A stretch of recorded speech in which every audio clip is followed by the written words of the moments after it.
We call the meeting to order. We will do the minutes of the November and December meeting in January, and also the transcripts from Katie in January. Well, we want to make that comment about the, Pardon? we want to make the comment about the closed captioning.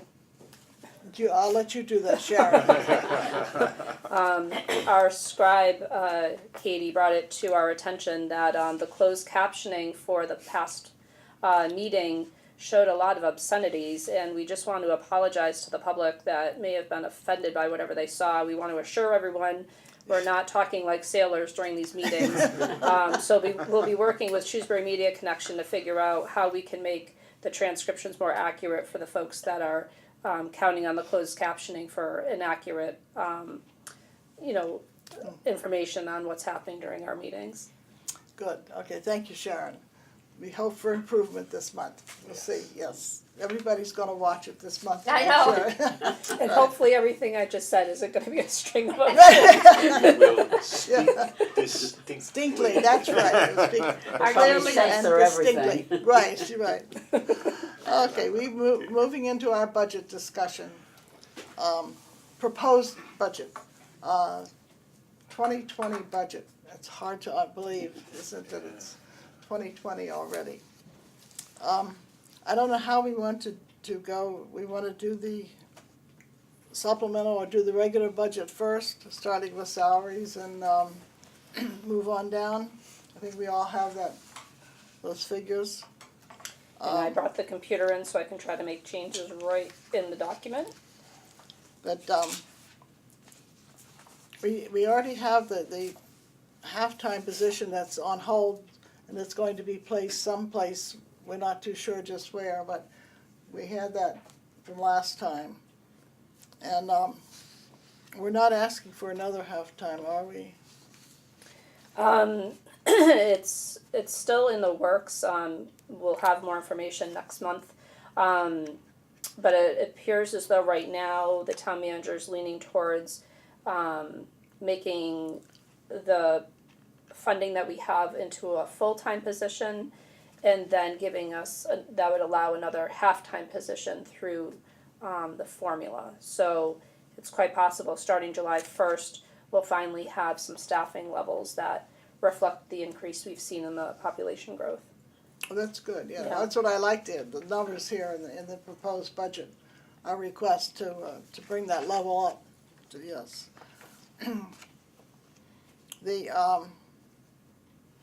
The van drivers, there's an increase because if we get the additional van, which we're hoping we will, that we will need extra drivers for that. So that's what that increase is there. So in the DOT funding, which did get approved, so we should be on track for that. They did approve our operating funds, which we requested for funding for 20 hours a week through a match. So the van itself, the physical vehicle, is an 80-20 match. The operating cost is a 50-50 match. So this is a little bit of a change because we're asking for the 50% to come from the town as opposed for the revolving, because the revolving, currently we're just looking for, the agreement we have with the housing authority and any new things that may come in. But as far as that 50-50 match we would need for those 20 hours, we don't have a firm commitment where that would come from. So we'd be asking for that to come from the town. So that's what that figure reflects, would be 10 of those hours. So 10 would be funded from the DOT grant, and 10 would be funded through the town under this proposal. Right. But this is not for an additional van, this is for the replacement van. No, The third this would be to operate 4 vehicles. Because the third vehicle, we have the funds already from the DOT and housing and so on. So we put in for the fourth van then, Correct, in the capital. Correct. Okay, I misunderstood that. I thought we were doing just the replacement. Thank you. Yeah, I'm glad we put in for the fourth one, yes. I think, not using the revolving because with the question of getting the monies from the DOT as well as the housing, I mean, we've had trouble this year. In fact, last year we didn't get the monies that we were supposed to have, and that fund keeps being depleted. So I think and having the town put in at least 10 hours, I think would be a good request. And we're definitely not the only ones. I went to an MCOA meeting last Thursday, and this was something a lot of the other COAs were expressing concern with. And, folks were told if they need to, dip into the formula, and that way you could at least keep things fluid, and then when the DOT money comes in, it can be reimbursed back through the formula. So they said we may have to get creative. Is it going to come in though? Have they assured you that? That's what the folks on the state level, told us at the MCOA meeting, but That's last year's money. Yes. yeah, like I said, Yeah. we're in the other COAs are in the same boat, so everybody's Yes. getting very Yes. anxious. Yeah. But I think it's a good idea to put this in the budget to make sure that we have enough money to run all the vans that we're going to have. So I'd like to understand, so we're getting 10 from the town, And 10 from the Department of Transportation. okay. So they've already told us that they'll fund the additional 10 on top of what they do for our third van now. All right, thanks.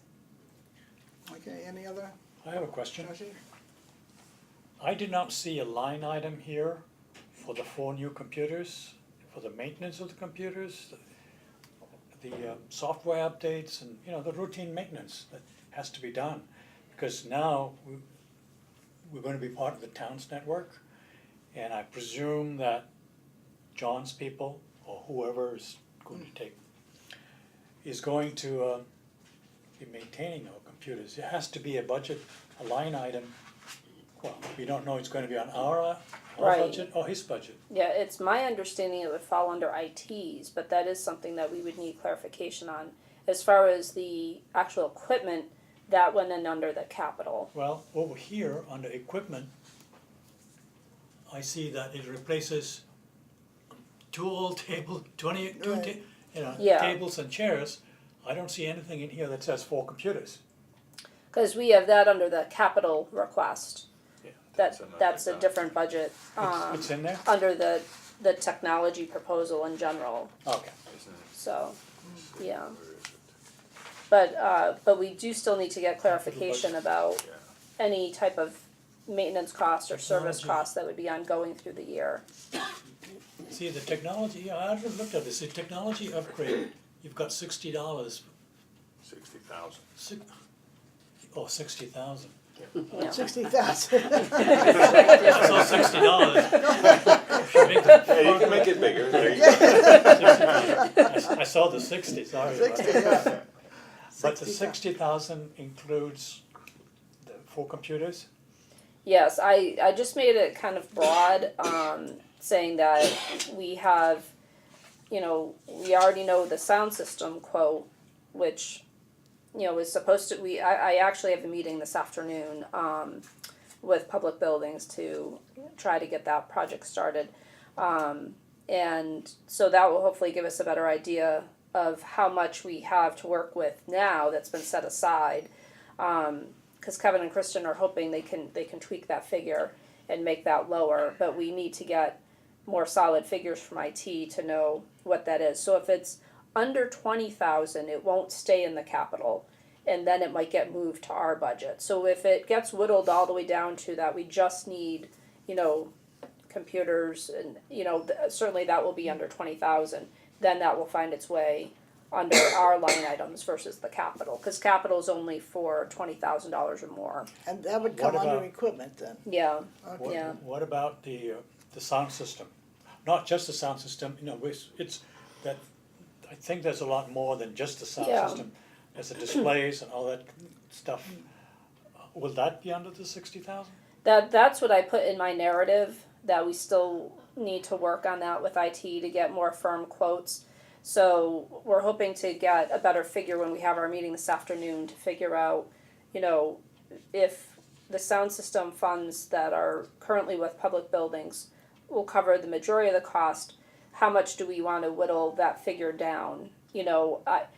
I would think we probably will still need at least 20,000 for technology purposes, for all the other things that we've been talking about, for the large screen TV, for display, Projection, board. the projector, message yeah. board, the computers and all of that. So I would think we're probably still looking at least some type of technology capital fund item. Maybe not 60,000, but I would think somewhere over 20. Now, the cost of maintenance, where does that go? That usually comes under IT, but I can get Which clarification from includes that. maintenance of the computers as well as maintenance of the sound system. Right, because it falls under public buildings. Okay. You can get that clarification this afternoon. Yeah, we have a meeting at 1:30. So, So if it doesn't fall under IT, then we can adjust this budget to include right. the monies. for That's the- that's one reason why we're having the meeting, because where we need to turn in the budgets next week, we just need to work on these details. So, Yes? Any Thank other? you. No, that's it. It sounds like hopefully IT will have it in their budget, but if not, I'm glad there's a space for us to put it in. So that. Now, I'm concerned only because routine maintenance, unfortunately, technology always requires routine maintenance. And if Yes. it's neglected, it stops being used, and you can see what's happening with our four computers that are gathering dust. I mean, Yes. That's not a good thing. Oh, and so we're going to change that quickly, I hope. And on that, just briefly, are we gonna get those hooked up or not? Are you gonna ask them this afternoon? We have the chairs, we have the desks. Yeah. Those blue wires have been there for forever. Can we get those hooked up maybe soon? yeah, that's we each have lists of things to discuss. So Good. that's on my list. That's good. Yeah, it'd be nice to get those hooked up. God bless yeah, you. Yeah. Thank you. Okay, we were in equipment and advertising. Four. Book subscriptions, both, basically, these are just, and the current budget is 16,000 for the printing, and I think that's a good, I think that seems to be handling it very Yeah. well, yeah. Okay. Office supplies. Again, we're asking to put it all under the town. And I actually, when I went in there to look at our revised numbers, it actually was for this year. It was just under the 4,000, so Yeah, it's 39, 39. So 60, yeah. so we still have funds in the formula as kind of a catch-all if we run over on anything. But yes, so we did actually get that last year. So that was a change that had been made. And that's good, yes, very good. Now, the increased stipend for the Meals on Wheels drivers, is there anything been done, or is that just a wishful? I'm not sure, I had put in the memo In that, the narrative, you had addressed that. yeah, that I'm It not wasn't- sure, We're already well within the ballpark, so yeah. there's really no need. And we were given more funds last year to help cover, additional, time for routes or people covering, so. So I don't know if we wanna leave that alone, or if we feel it should be bumped up. You said we're in the ballpark, I mean, are we, with the surrounding towns and with all that kind of, I mean, are we at the lower end, or are we at the higher end, or how do we compare with some of the other towns? We seem to be right, that seems to be the rate that Right in the everybody middle. else gives too, Oh, is the they're- $5. So Oh. there was only one community that gave more, and I think it was $8, and I'm not remembering which community it was. Yeah, But everybody else was $5, some were even less, some were only $3, oh, okay, so. well, maybe then we should just leave it, as you said, they got an increase for the gas. Then maybe just leave it for this time, and if requesting other things, to put the request, to the technology and things instead of, what do you think? You think that, Yes. The other thing that I would say that we could try and just see what kind of figures we get would be starting with the new fiscal year, asking the Meals on Wheels drivers, although it is asking them to do a little bit extra, to track their mileage.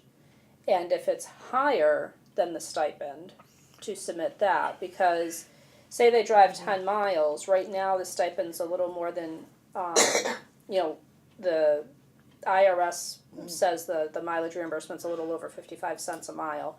So if somebody drove 10 miles, that would work out to be $5.50. So then they're kind of in the whole 50 cents, so to speak.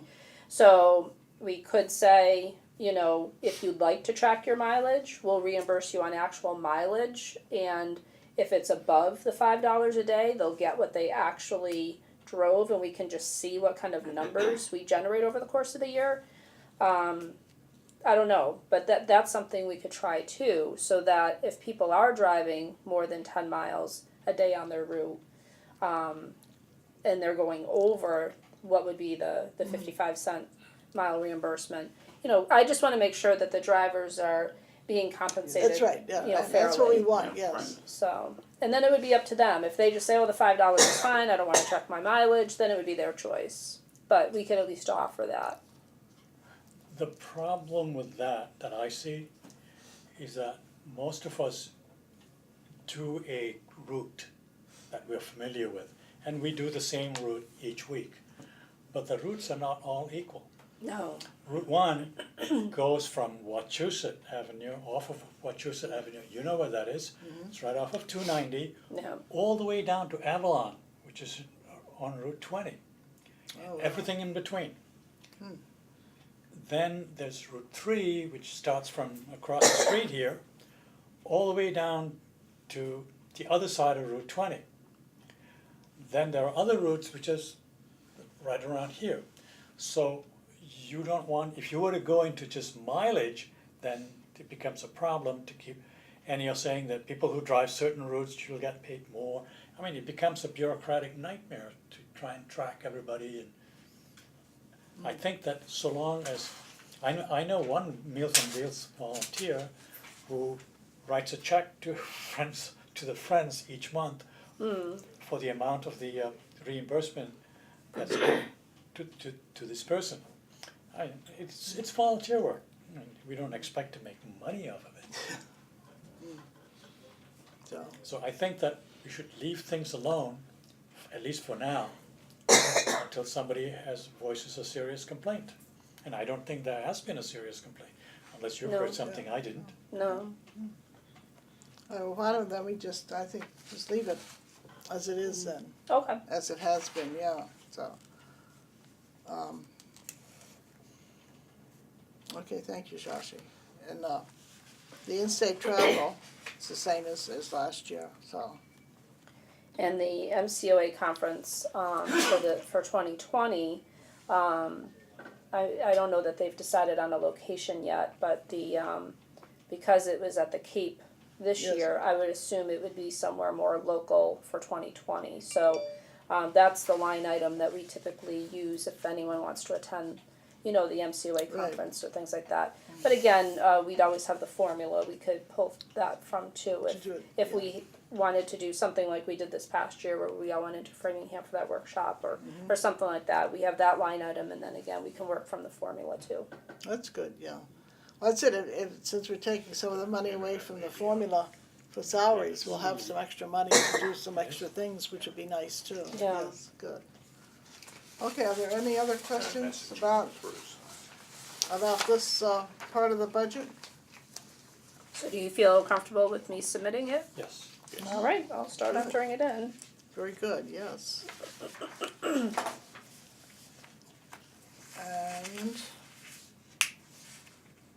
Oh, as far as, just to backtrack for a minute, as far as the tables and chairs, that was something that we didn't talk about last time.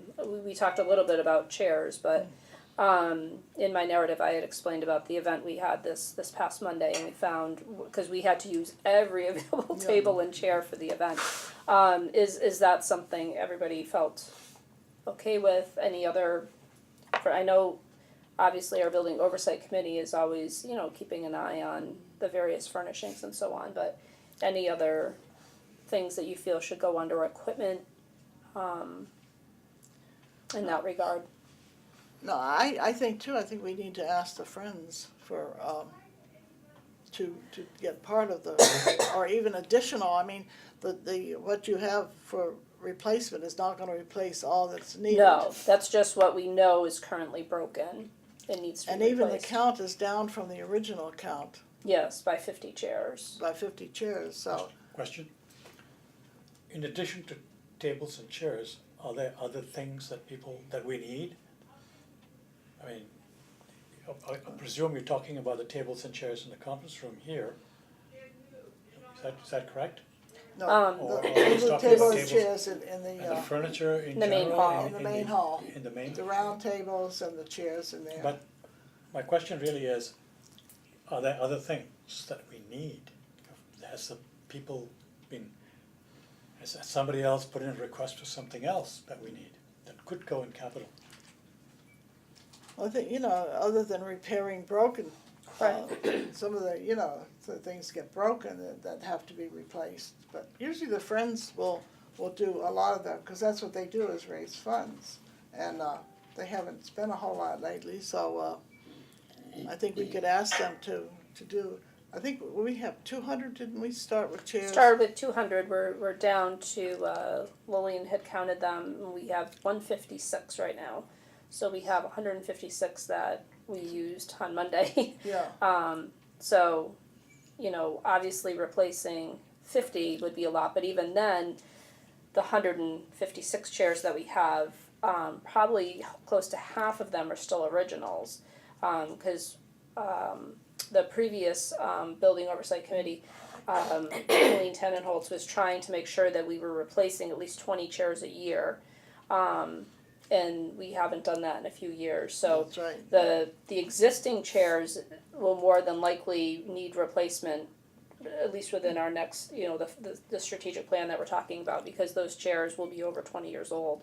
And they go through a lot of abuse, because they're constantly being stacked, taken down, and they're sturdy, but they're not really repairable when something goes wrong, because it's usually a support bar or a thing comes off and then you get a little sharp piece of metal, and so once they go, They go, yeah, you there's can't really nothing that can be done. have to replace rather than repair. Are we trying to build the amount up to 200 that you were talking about? It doesn't sound like that's what you're doing. Ideally, that's what we should have. That's what we should do, and that's what I'm Yeah. saying, if we replace 20 of them, or 25, I'm sorry, then ask the Friends to do 25, because we're almost 50 chairs lower than we started with, which I think would be on the equitable kind of thing, that we pay for half and they pay for half, which I think would be a good So that would bring us up to how many? 200. That Oh, would that would back bring us to up to the original. 200, And I okay. don't Yeah. know how many tables, we're missing some tables too, Yeah. I forget how many started. I think we started, I don't remember if it was 8 or if it was 10. Because we can't fit, it depends on the type of event that we have. Typically, if we're doing a seated event, we can fit 200, but it's very, very tight. If we do an auditorium type of event, we can fit 400 people, but then we would have to try to find chairs for that. Yeah, we can't do 400 yet, until we get more chairs. But I know we initially had a corresponding number of tables to go with chairs.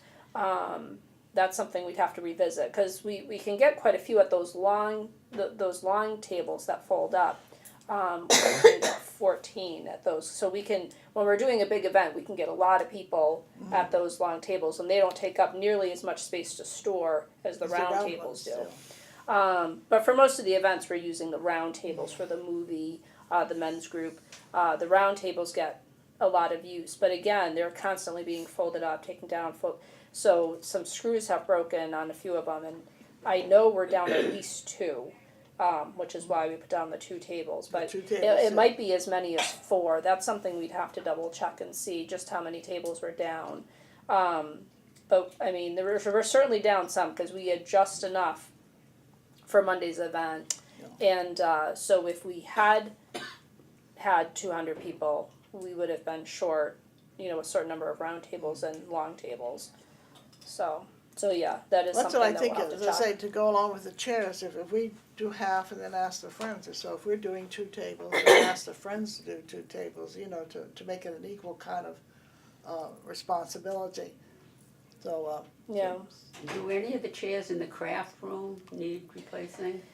That's another thing that, we do hear from time to time from that group, Yeah. that they, I remember in the past. yeah, and The- preferably something that might be, a vinyl cushion, so that if, because they are doing paint painting and- and things in there, that might be able to wipe cleaner. We So- looked several years ago, I was on the group that, because there was a lot of discussion, the painters have gotten paint on the back of the chairs. And we looked, and we even went to a professional cleaner, and they said there's no way you can get acrylic paint out of anything, and it's in there, it doesn't rub off, I mean, it doesn't get on clothing or anything, it's just there, it doesn't look nice, but it's there, but the chairs are still very usable. Very I sturdy, mean, yeah. They're sturdy, it's just that they don't look good. And to spend the money to have them reupholstered, I don't know if that's really a good way to spend money. We talked about putting plastic covers over the back, we talked, this is about 3 or 4 years ago, we went through this whole thing, and every so often somebody will say, oh, there's paint on it, so we know there's paint on it. It's been there since the beginning, so. Yeah, and, because they were used chairs as well. So those are the, I don't know if these are actually the oldest or those are the oldest ones in the building, because these actually came from our previous building. So these were purchased in 1994, when we were at Parker Road. And these were purchased new along with the conference, the conference table came with this building. But the chairs in the craft room, those we got from a conference room at one of the schools. They had gotten new chairs, so they were still in pretty good condition, and it helped with the Friends fundraising at the time. So, those are well over 20 years old, so I'm not sure how old they are, but they're still likely very good. 25. They're still Yeah, very they- good, they don't get a lot of hard use, You can tell that they were high quality, because they've Yes, held up yeah. very well. Just like these were pricey, but they've held up very well. Yeah, so. But so I don't know. That's something, because whatever we get, we know we would. Again, there's a lot of activity in the craft room, a lot of painting, a lot of things. So they'd very likely get more paint on them, even if they were new. Yeah. Well, that's what I'm saying, I think that the nature of the room lends itself to getting kinds of things on it, so, I say, as long as it doesn't bother, Yeah. doesn't get on things and people, and we were assured that it would not, so. Yes, Hashashi. Are these chairs going to be purchased through the state? So the state has a, what do they call that? The state Website bid, action. the state bid list. Yeah, It would either have to be through the state bid list or somebody we already have a vendor through. So the prices I looked up were through who we got the furniture from previously, which is a company called Adirondack. They do a lot of chairs and tables for schools. So they were in the town's listing anyway, and I'm pretty sure they're on the state contract bid list too. But Adirondack is where all the tables and chairs came from. because I was thinking of where the library gets its chairs from, because they wear out a lot too. Yeah. They have Yes. auditoriums, they've got their meeting rooms, and kids in there a lot, and, Yeah. and perhaps we should all get from the same source. Yeah. I was gonna say UMass probably, the mindfulness center has a lot of chairs, and theirs is probably not state, it's probably private, right? I don't know how that's funded, No, UMass, I think is state. it could be, But- I'm not, I don't yeah. know. But I would think where we'd want to have the chairs and tables be the same type, we'd probably have to just go through Adirondack and get the same ones. And what we had done in the past, again, when Helene Tannenholtz was on the building oversight and would order, basically she would get one armed chair for every 3 unarmed. So we had, when we talked to people, not everybody wanted chairs with arms, but some people really want the chairs with arms. They need So, them, yeah. so basically 20% of our chairs initially had arms, so she would always try to keep that ratio going. We haven't taken that into account at all, so if we were gonna order, that's something we'd have to figure out too, cause those are something that go quicker, the armed The chairs arms do, break yes. quicker, because the arms get really bashed up when you're stacking, so I suspect we're down more armed chairs than we are chairs without arms. So, a few different things we'd have to figure out. Well, my concern was that it should be, whatever we get should be based on durability, not just price. Yeah, I think when we got the chairs that we have, it was a good compromise because we actually had, it was actually kind of fun. Back in 1999 when we were building the building, Adirondack sent us, I don't know if it was like half a dozen different types of chairs that were very popular, that were stackable. And some had fabric, some had vinyl, the backs were padded, some of them weren't. And we basically got to all try them out and practice stacking and seeing what we thought. And that was the one that we thought, wasn't the ones that, there were ones that were cheaper, but we found the padding, people complained about it after sitting for a little bit, that the padding was not significant. And people did like to have the padded back, so it was kind of like in the middle. There were certainly ones, like this, that are much more comfortable and much nicer. But we did go with something that was middle of the road. I was going to say, the only other thing is to solicit some feedback from the users. I don't know if you have, or maybe you have already. I mean, people like Beth and the people who run, who am I thinking of? The people who run the senior, what do you call it? The Thursday morning meeting. Well, Senior men's group. Well, we plan on having, one of the big things we plan on doing in the new year is having, regular meetings with all of the group leaders and so on. And I know Barbara's interested in being a liaison to those meetings. And that's one of the first things we can cover is saying, we're hoping the first of the fiscal year we can put in new table, what are folks interested in, and so that way we can get feedback from everybody, and we'll have plenty of time for them to solicit feedback from everybody that comes to the meetings too. Okay, any other comments about the budget? And the capital budget, I think we went over before exactly what was submitted. I think we all got that information that there were four items. We condensed it to 3, so it's feasibility study, the VN, and then technology. So we condensed all of the technology, because okay. otherwise it wouldn't have been enough for a capital budget item because it has to again be 20,000 or more. So Okay. we consolidated it into one technology request. So that's really the only one I've gotten feedback on is that can we get this number. Because the other ones are pretty cut and dry. The feasibility study, we got that number from the town manager's Yes. office, what number to use. The van number we know because we have that from the DOT.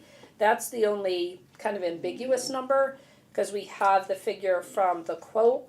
But if that money is already set aside with public buildings, how much of it is still outstanding for the request? And then what are some actual figures for computer replacement? The display boards and so on. Yeah. So that's really the only one that I got feedback from with Kristen saying, let's have this meeting and try to get some more accurate figures and quotes tied to this request. that. So that's hopefully what we'll be doing today. I had just a question about the van. It's listed as from the DOT. Will they give us an additional van? We're getting the replacement van. That's been approved. Say if we apply for an additional van. I don't know, we won't be eligible for a replacement van, but we can try to state our case that we need an additional van. But Because Can I think interrupt here for a second? My understanding is, from our earlier discussions about the van, is that there's a question of terminology here. Yes, we're getting a replacement van, but we get to keep using the old van, so yes, we only have 3 vans, but in practice, we have a 4th. That's, if my understanding is correct, that's how it works. But that's as long as the old van will. Exactly. Yeah. Right. It works. Exactly. right. And I think because it's old and has had a lot of problems, I think we need to look for a replacement, a true replacement for that one as well. I mean, Yeah, that would be a and different that- issue. We would have to go through this whole process if we have to replace another van. Or the But one that's that why I we said, that's inherited. why we need a new van, I think we need to, an additional van, let's put it that way, an additional van to meet our needs. So And, as far as what I put in the operating, or the capital request was the model that the DOT grants for the state bid list, cause even if the town is paying for it and it's not going through the DOT, we're still gonna have to get something that's been approved through the state bid list. So that, model is manufactured from Shepherd Brothers, they're, an outfit up in upstate New York. So if we get a fourth van from them, we know that the vans would be very similar, Yes, and if Rands continues to do the repairs, they'll be familiar with the vehicles. But we could certainly look elsewhere and look at other van makes and models. There's definitely a lot of other companies out there. But I don't know if there's any others that are on the state bid list. So I just used that, make and model, cause we know they've been approved through the state bid but list. if the town pays for it, would they pay for the total amount, or would we have to contribute something, or even all of it? I mean, I don't know, if they turn it down, then can we go ahead and have a fundraiser and do the whole thing ourselves, like we did with the other one?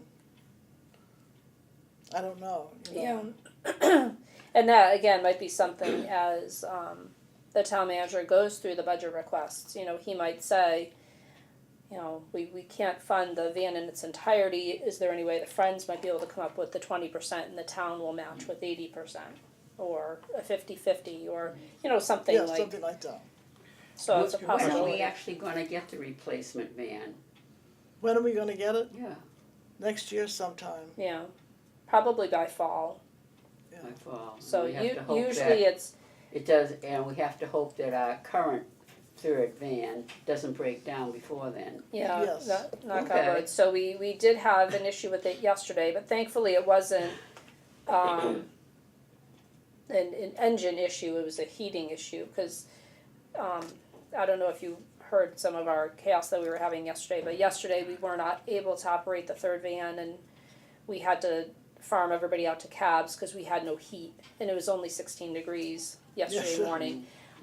So when it's that cold and there's no heat in the van, the hydraulic lift doesn't work for the wheelchair, and we had 2 wheelchairs back to back first thing in the morning. So the wheelchair lift wasn't working, and the folks would have been traveling in 16 degree 16 weather degrees. with no It was heat. cold. So yes, that yes. wasn't gonna work, so we just pulled the van and sent it in for service. There's no way we can get a replacement van sooner? I mean, I'm anticipating further problems with that third van. No, cause Shepherd Brothers gets that contract from the DOT in bulk, so they're manufacturing all the vans together. Okay. And then somebody from the DOT has to go to upstate New York, inspect them all before they release them, it's a whole big process. I think somebody from the federal DOT has to go out too, Probably, yeah, probably. so And it's so where very does the money involved. come from when you have to farm all these people, terrible termination, when they have to farm these people out to cabs and this and that? We've been taking it out of the revolving, cause we have in the DOT grant, we wrote in that grant that we do need funds for cabs for when we can't accommodate them on the van. Okay.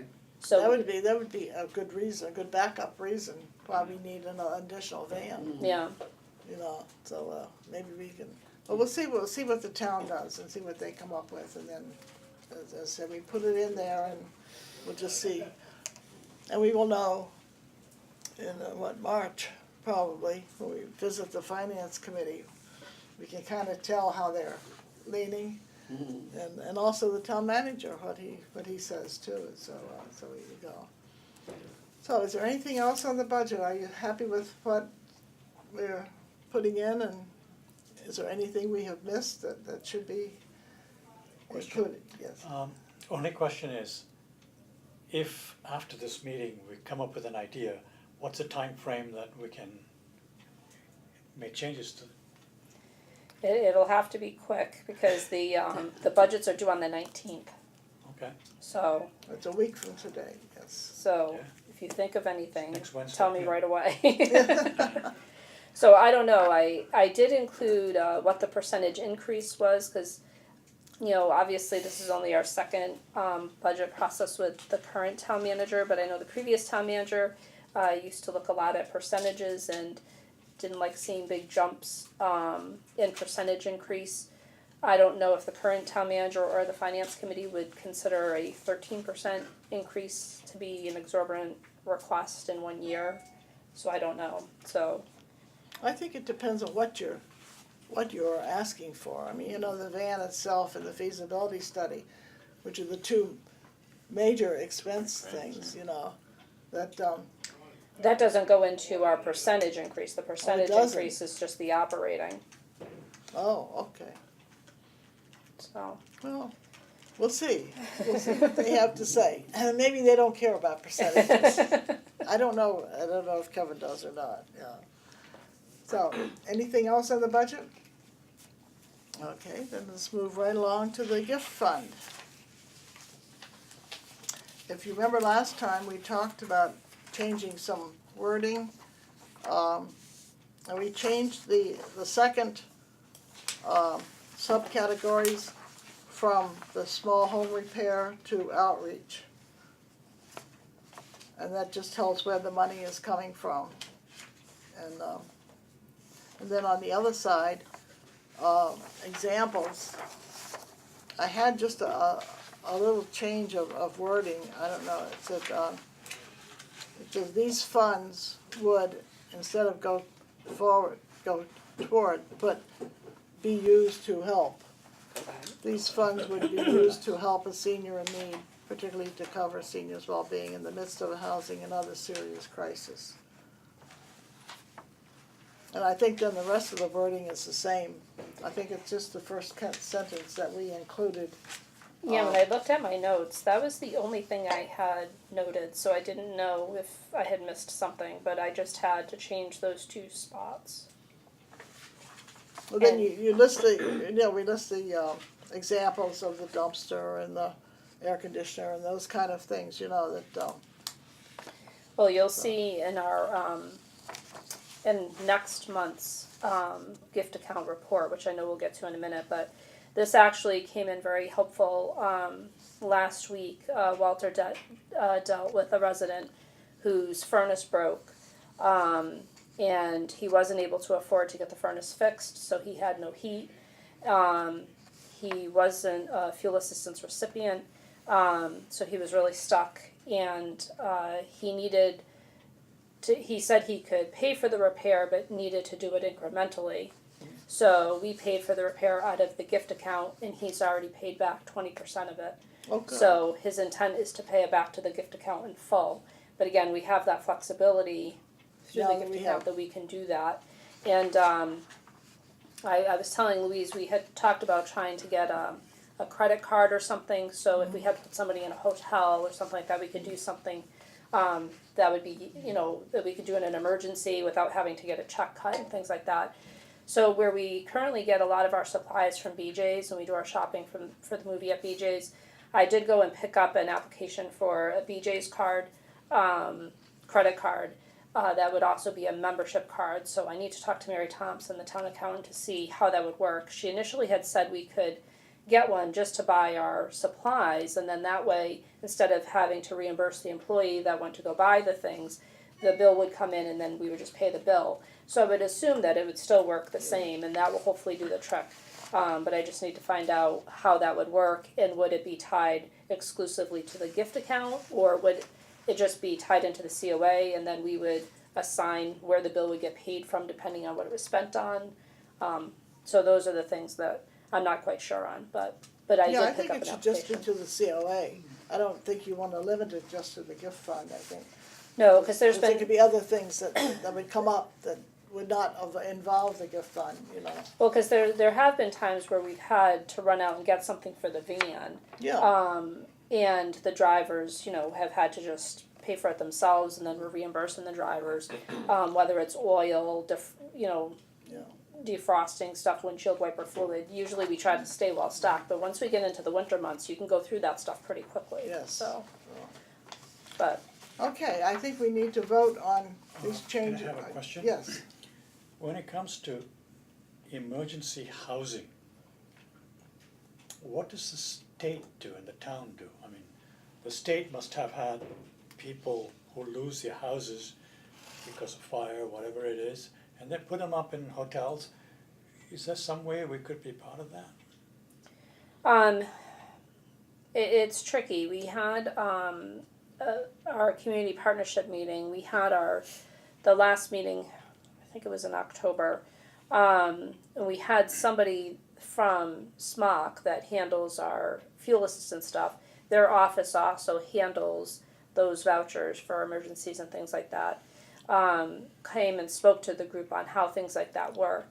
And again, it's still tricky, and it's not an instant thing. There's still a bit of an application process, and a lot of times if they're in a dire need, they just need to go to a shelter for starters. And again, for seniors, as we found this summer with the folks we were helping, that was probably more traumatic to them than being homeless. So it just for the needs that some older folks have due to medical issues or whatever, being in a shelter, sometimes just isn't a good solution, even no matter how temporary it might be. So, but yeah, the vouchers we found, usually can't be issued as quickly as you would like. See, my question is really, we're addressing the needs of seniors only. So if a senior, for whatever reason, loses the use of his home, is the process then for them to get in touch with us? Or call here, would they call the police? And then they might need emergency fuel assistance, they might need emergency transportation, they might need emergency housing, they might need emergency food. What is the process here? It depends, but usually, particularly like say if they called the police, if there was some type of an emergency that happened in the middle of the night, the police have the contact for the elder at risk and protective services, because that's 24 hours a day. So they have the number to call. So more than likely they would talk to the caseworker that's on call. There's somebody on call 24 hours a day that would direct them to what they could do right then and there. Okay. But again, kind of the fail-safe in a lot of cases is a shelter, which again, See, the only problem with a shelter is that, especially in extremely cold weather, they fill up very quickly. they do. yes, They do. Not only that, a lot of seniors and a lot of people in general are not comfortable, they don't feel safe. Correct. that's right, they don't. It's one of Because the problems, yes, there's yeah, no background check on the people who go in there. yeah, Correct. Anyway, so, Yeah, and that's not paranoia, that's No, reality. it's really it's reality, Yeah. yeah, it is, yeah, so. Okay, the gift fund guidelines. With the, change in wording, if you agree with that, and then I what is need the change in wording? a motion That's to not accept red, the guidelines as, Oh, yeah, okay. compared to- as redone or Basically, that's not- It should be under that document, under the policy and procedure document right there. Should be under that is one. that?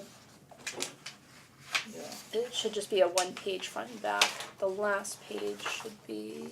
You find- Yep, there you go. Oh, there it is, I That was one. looking for it. right, I So I'm looked in- sorry, I I- looked in the wrong place. yeah, The change. I tried to highlight the words in red, and unfortunately, I couldn't get it to print out Right. in red. But there's just a few wording issues. yeah, the changes are, number 2, from small home repair to outreach. Right. And then on the other side, number 2, outreach, the first sentence, these funds would be used to help a senior in need, particularly to cover a senior's well-being in the midst of a housing and or other serious crisis. The rest of the wording is the same as it was. So I just need to kind of tweak. You said there was a word there that I should tweak a little bit. Instead of saying go toward, be used to help. be used to help. Okay. Okay. Okay, can I have a motion to accept it as amended? Yes, so moved. I Second, second that motion. any further discussion? All those in favor? Aye. Opposed? Okay, we now have a guideline for our gift account, which I think Okay. is very good. And so when we get our, let's see, did we have here's our gift account. Yes, you should have We a don't report have for these this. broken down yet into the four. No, so we'll have to figure out how we wanna do that. Cause obviously we have all the funds from the previous years, so I'm not sure how, how we wanna go about breaking down how much to allocate for memorials. We'd have to go back and backtrack what's come in for memorials, what's come in through the small home repair. So we'd have to do a little bit of digging for I would that. say go back maybe a year or so. I don't think we need to go back too far. We'll kind of give you an idea, and you can probably get, in a year, you can get the percentages of how many funds came from memorial, how many funds came from general, how many, That might be a roughly. good approach, yeah. And then just apply those percentages to the total, to know how much money would go in each category. I mean, a year's experience, I think, would give us a pretty good picture of that. That would be not that much work to, and then, and we can see, yes, we had deposits and few expenditures. And, the Friends didn't have their program. I said every Tuesday. I think they said in 3 months, I think they had 2 or 3 Tuesdays that it hadn't stormed. Because the Friends programs are always on Tuesday. And because they had to cancel the one in November because of the snowy, rainy, whatever it was, that mess. But, that's why there's no expense there.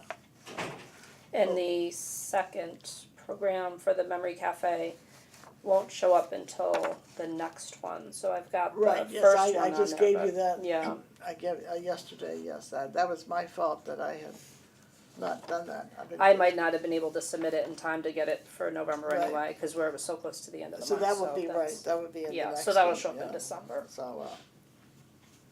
So we're doing well, we keep increasing the fund. And, we still haven't done anything about looking into getting it into an interest-bearing account, and I don't know. That's a whole nother issue that, we'll do that next year.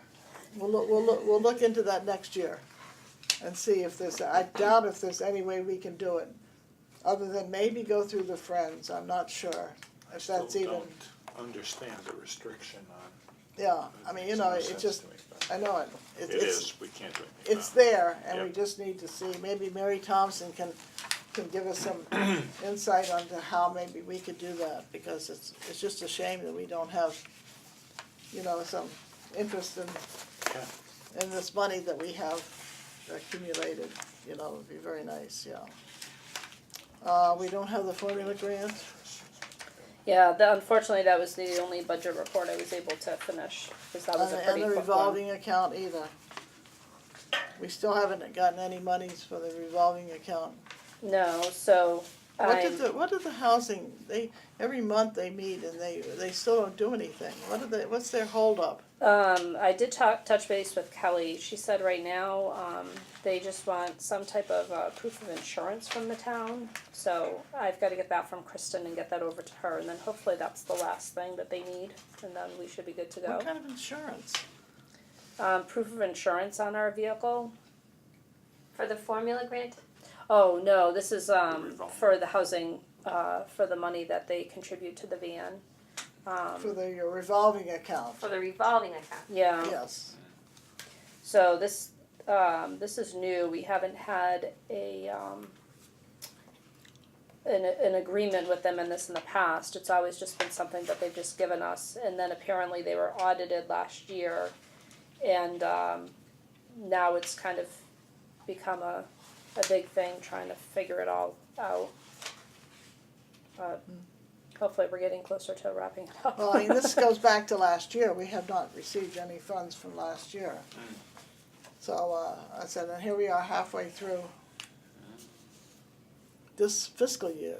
So, I mean, you know, we're doing fiscal Hard to year rather believe. than calendar year. So we're about a year and a half without any funds from them. So I said, that's why our revolving account is going down and down. Hopefully next month we can have Yeah, something in writing. and plus two, it'll be we'll have the second quarter reports too, because, you know, where the second quarter ends this month. I hope to have all the accounts, you know, the first and second quarter reports to be able to give you. And then that always kind of gives you a good idea for the year projection too, because then we're at the halfway point officially, believe it or not. What's holding up the formula grant? State stuff. Alright, So. Yeah, Sharon's gonna make a thing, we have not gotten a complete right, list of the things that are going, the formula grant's gonna be used for this year. So we're going to get that in January. Good, that'll be good, yes, so. Okay, this is budget stuff, we're drowning in paper here today. yeah, we are. The survey, we heard a little about it yesterday. Yes. Maybe we could combine these two, because the strategic plan, we had a workshop yesterday, and the survey is an important part of our strategic plan. So maybe we can combine the two reports, Sharon, and you can just briefly fill Yeah. us in. I know, because I know I went into a lot of detail yesterday. I pretty much went through each question and basically just explained what we were learning from each question so far. So I guess I'll just tell you what the thoughts were, and see if we're all on the same page as far as how we'll present this. So what I'm envisioning is that I'll have a narrative basically going from each question, kind of what the important thing was that we saw from each question, kind of like what we do with Walter's stats. You know, you have his stats, and then I kind of pick out the highlights or take highlights that he feels were important. So if I do that with the survey as well, and then attach the actual spreadsheet so you can see how many people, it's broken down by precinct, and then people that didn't know their precinct or that were unsure of their precinct. So there's 12 categories. And that way you can kind of just see how people responded in each one. So I'm envisioning a report that would have the narrative, kind of like what I was doing yesterday, giving you the narrative of some of the things that were interesting about the responses for each question, and then the actual spreadsheet showing the actual responses. Are you also able to do it by age? Well, one of the questions has those age categories, so you can see that broken down in the chart. But yeah, if you want that as part of the narrative, I might be able to do it by I think percentages. that's important, as you're talking about the young seniors who are already seniors, but those that are not yet seniors, since we did the 50 to 59, because that's the group that we basically are addressing in a lot of our long-range planning. We're addressing that, the young old people. Seniors of tomorrow. Yeah. And so I think that it's important when you're getting the results to know of what percentage of the younger people and what they are looking for and what they want, what they visualize. I know they, are still working, and so they, cannot, and the 60-year-olds as well are still working, that cannot take advantage of what we do. And that's why we need to expand the time, but that's a whole nother issue that we're looking into, nights and weekends. And converting that retention pond to a pool. Yes, that's true, yes, we're going to see about that. But no, I think if you could include the age, I think we'd find that very interesting to. But does that sound good to everybody as far as the approach? And then as far as what was being proposed yesterday with the public hearings, I'll put that on the front page of the newsletter. And obviously we'll be talking more and having the assistant town manager guide us on how those public hearings would go. But I would assume we would probably be showing some type of slides or something that would show highlights that we wanna really, tell the public or hit home to the public of things that came out of the survey. So, I would say once I get that report to all of you, maybe if you can kind of pick out the top 3 to 5 things that you think we should really have some good slides about to illustrate, things that really stuck out to you, or things that you think the public we might be talking about, but maybe the public that will find this surprising or something. But also the things that will trigger in us things that we want to put in the long-range plan, things that maybe we haven't thought about, areas that other people, the survey shows, are concerned about that maybe we have not thought about. And then, so I think those areas as well that we will pick out. That's one of the reasons why we wanted the survey, was to see what the general population thought. And so we need to incorporate those kinds of ideas as well, you know. And the public hearings, I think, will be good as well, because there's definitely things that came out through the survey of things that we missed, but again, we couldn't ask everybody everything. But I know, Shashi's anxious for us to get a technology plan in our strategic plan, and we weren't able to really delve really deep into, people checked off that they were interested in computer classes. Well, what kind? That's right. There were a lot of people that wrote notes, particularly in regard to smartphone use, that they just feel that there's a lot of potential there, but they don't want to go into Verizon and tie up a ton of time talking to someone. So, there's a lot of people wanting to know how to use their smartphones. I'm one of them. Even me, I learn things from my kids all the time, or I see Right, videos, yeah. I'm like, I didn't know you could do that. I know. And then, this is probably something near and dear to Barbara's heart. One of the things that somebody wrote on one of the surveys, and I thought, oh my God, how did we miss this? We had a whole category on fitness. We had a whole category on educational things. We had a whole category on socializing. And somebody said, what about games? You didn't ask about games. Right. And I thought, oh my God, how did we miss that? Yeah. But somebody wrote in, I love bridge. Right. Where's the question about what games you like to play? Yes. And obviously we do offer a lot of games, but Yes. we didn't ask about any of that. So Mahjong, Scrabble, pitch, Yep. bridge, Hand and bingo, hand and foot.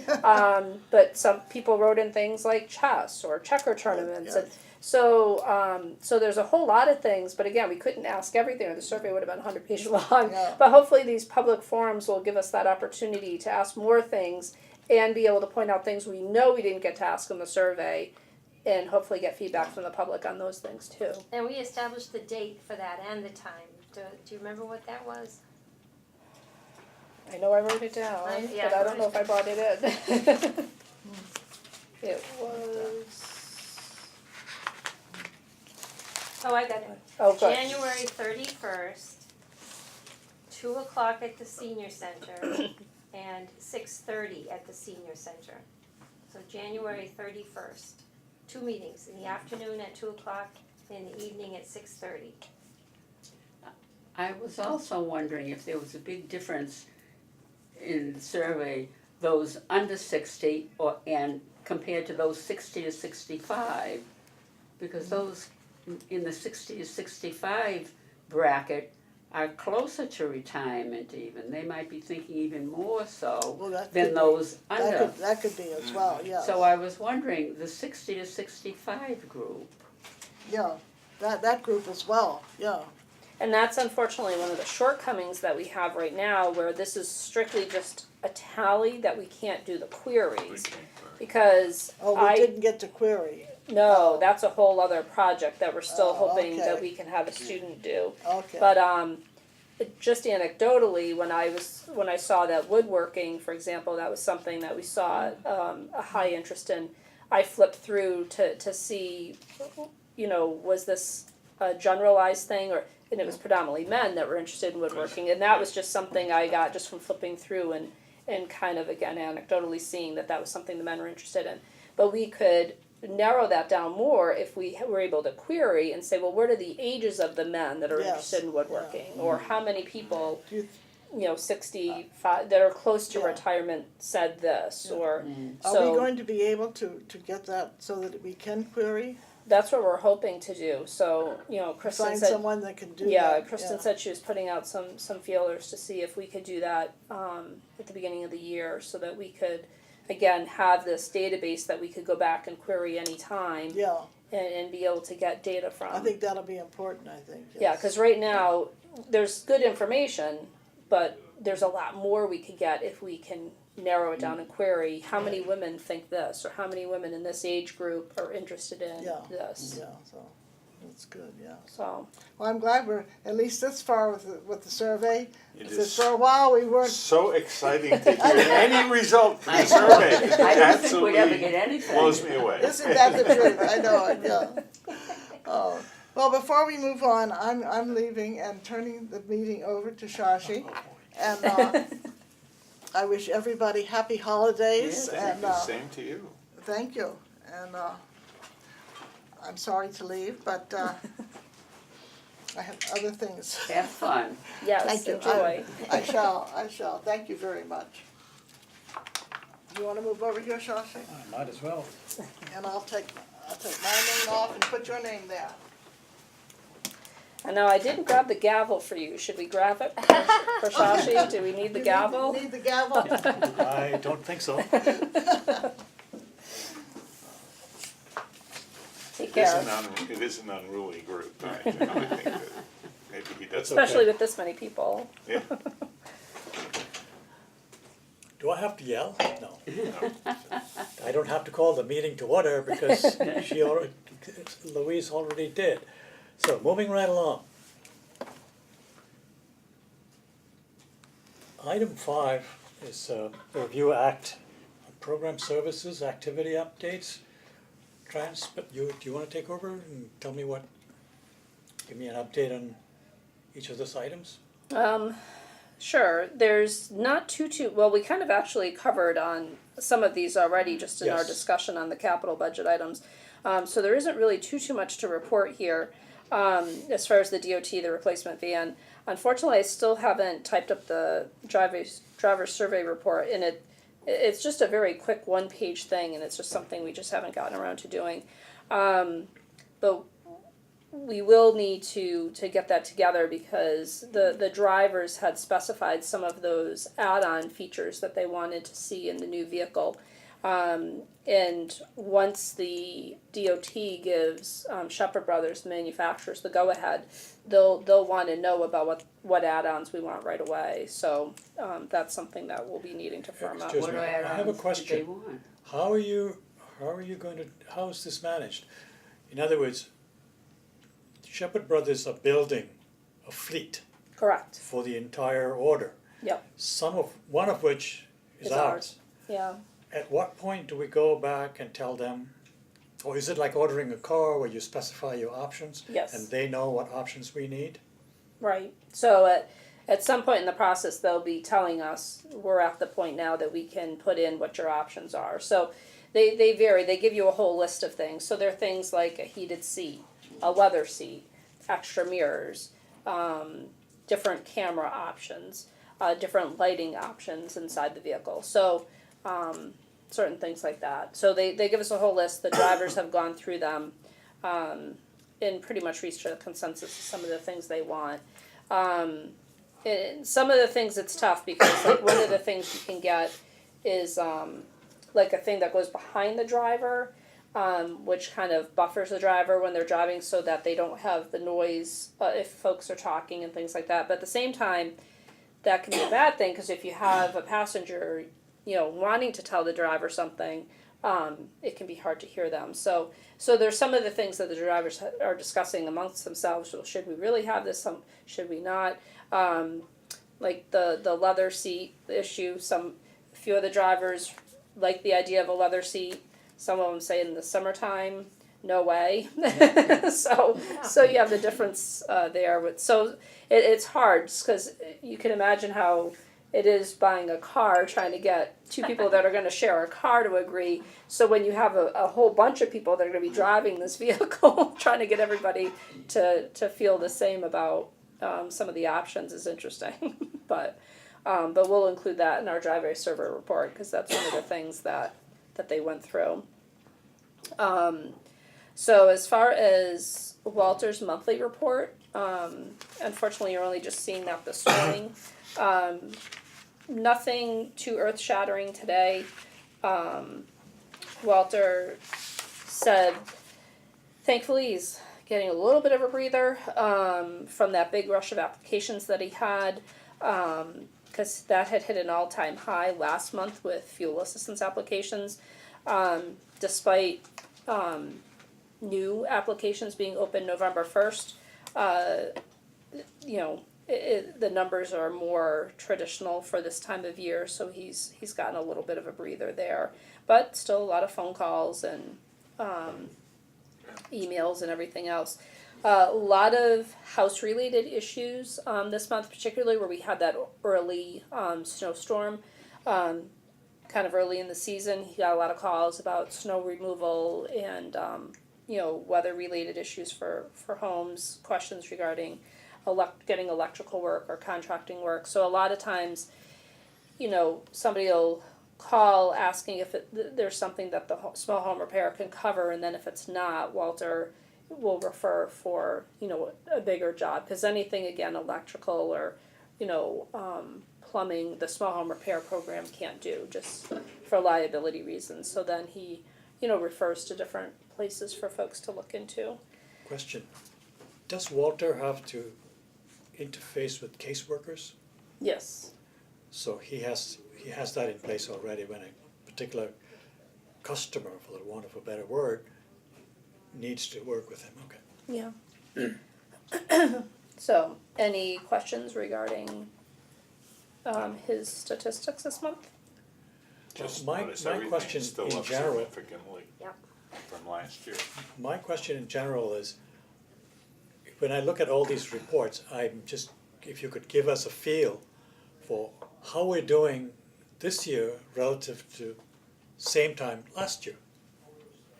And one of the reasons why I kind of use those comparison figures towards the end of the sheet is to show if we were to continue on the trajectory of what the numbers are so far, which are the ones in white, the ones that we've had, versus the ones last year, which are in gray, you can see where we would be for this year compared to last year. So you can see a good number of the figures are higher than last year. So again, depending on how the rest of the year goes, will be considerably higher for number of contacts that Outreach has served, almost by 100 people, more applications, more phone calls that have been handled, more email. The email, not quite double if we go that route. Again, we still obviously have more than half the year to go, but those phone visits, the calls that are longer than 5 minutes that Walter gets involved with, are all the things that right now are tracking to be higher than last year. Is there any reason I- for that? For the increase? Or is it just, And there's more contacts. I was just looking, I've got the spreadsheet on here so I can look back at last year. Yeah. And the tabs is there, and if you look at November of last year compared to this year, every number is up except meetings outside the senior center. Every other number is up, some of them fairly significantly. Yeah. So it's just more people needing service, that's. does this relate to the increase in senior population maybe? I would say so. I mean, there's just more people to work with. So, I've often wondered when I've looked at these spreadsheets, the FY19 year to date and under FY18, that's the FY18 is their full year right. compared to just halfway through the year really now.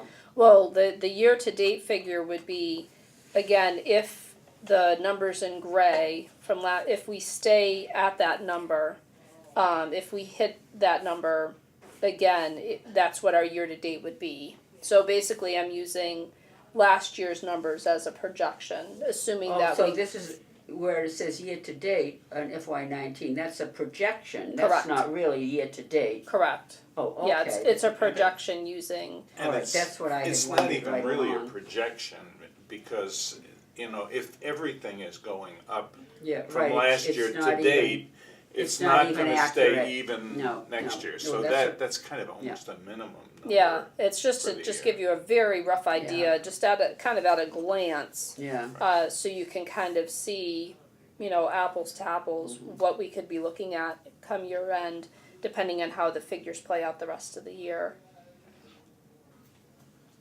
So, okay. All right, do we have anything else? Transportation? Outreach, well, outreach is what this is. yep. So now, moving on to the Dementia Friendly Grant Program.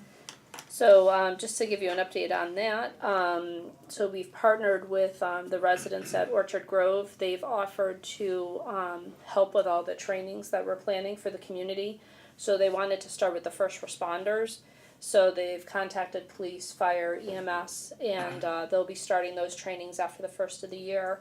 And then after all the first responders are trained, then they'll be reaching out to the different sectors in the community.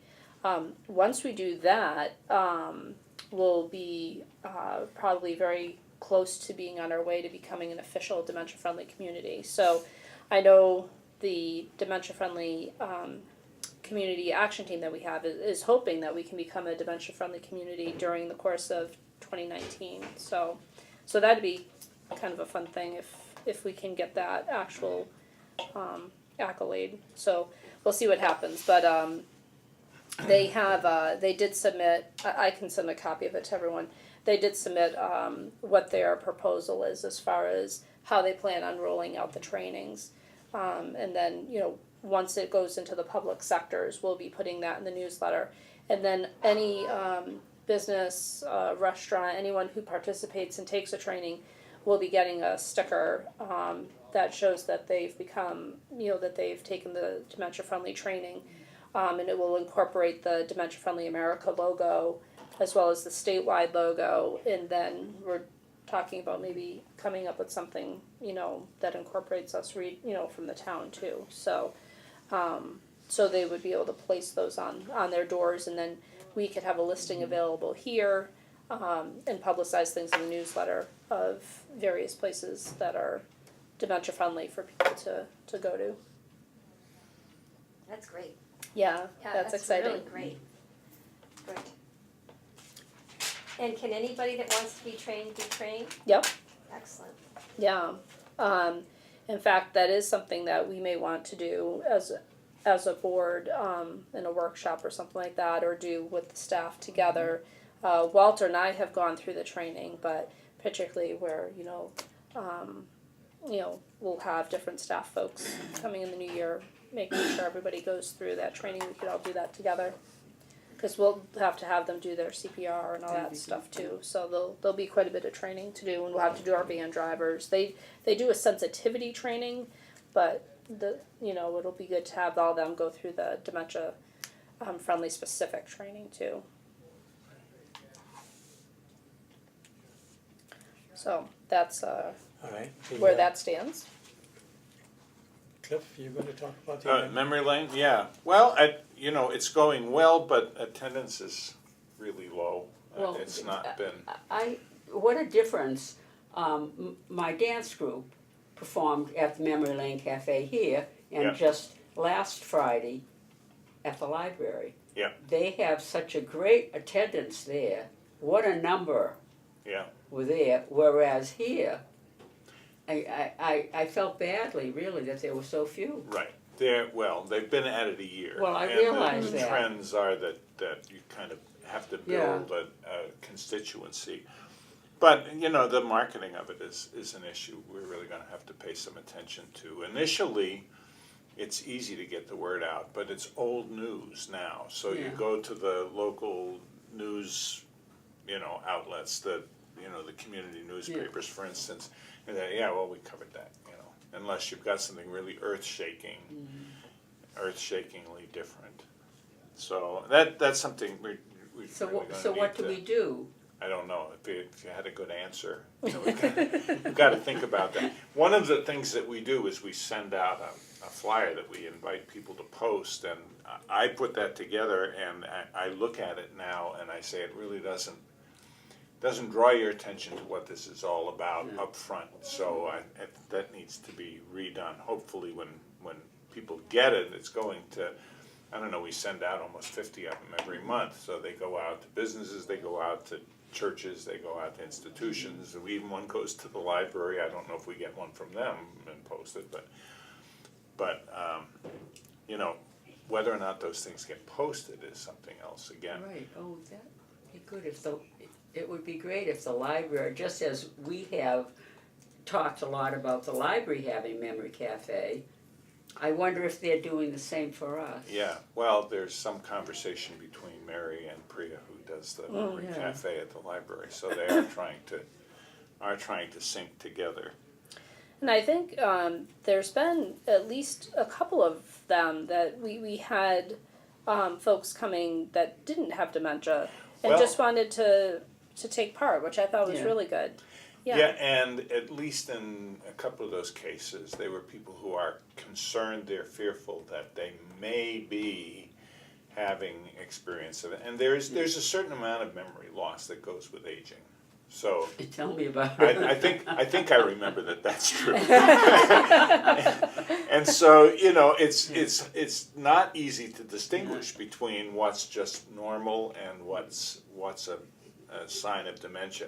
So Mary is going to do, at this next thing, she's going to do a thing on signs. It's not, you know, we can't offer clinical evaluations of anybody Oh, right, here. They right. need to go to their doctor for that. But at least, you know, they can talk about signs, and she may do that periodically, just because there are people coming, and that's their reason for coming. And we do have Dr. Alan Kusher that's working with Walter, that's doing the grief and loss support group that does Yeah, that right. as well. He's available to meet with people to go over concerns they might have and then explain to them if they're to go for testing, this is what they can expect, and you know, different things that they'll want to rule out. So, but yeah, it is, you know, it is scary to, you know, be wondering, like, is this normal? Is it not? Is there something else that's going on?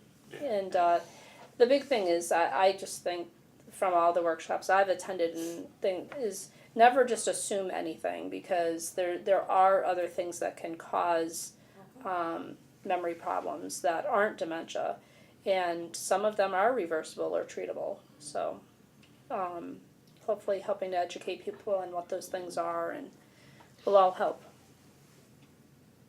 While on this subject, a thought occurs to me. I think I had this discussion with Louise yesterday in the hall, maybe you were there. I mean, we are all aging, we counsel on aging, but yet we have nothing in place that helps people make that transition from being part of the outside working community, working, paying their bills. Now you're retired and you have to accept the fact that you're in a time of transition. And we have nothing in place that helps people make that transition. Like there's a lot of anxiety. Am I losing my mind? Have I forgotten a few things now and then? Am I the early stages of Alzheimer's? There's a really, really good program that NCOA puts out, the National Council on Aging, called the Aging Mastery Program. It's a little pricey. Some senior centers are putting it on and are subsidizing it through their formula grant. I attended a workshop on it at the fall conference, and I thought it looked excellent. So I can forward you the link. There's a whole thing about it on the NCOA website, so I can send you the link. That's something you might want to look at and maybe consider offering in the new year, even if we subsidize it through the formula. Or I don't know if we'd want to do you know, if you can afford it, or say Yeah, I a was gonna say, suggested. how pricey is pricey? Ballpark figure. It's over $100, so Per For, person. per person? per person, but it's a 10 to 12 week course. So it's a whole, it's like taking a course and you graduate at the end, you get a certificate, you get a workbook, and it goes through all these different things, you know, that are related to the transition, you know, financial, health, you know, going from, you know, working to not working. There's each week focuses on a different thing. So it's a very comprehensive program, and it's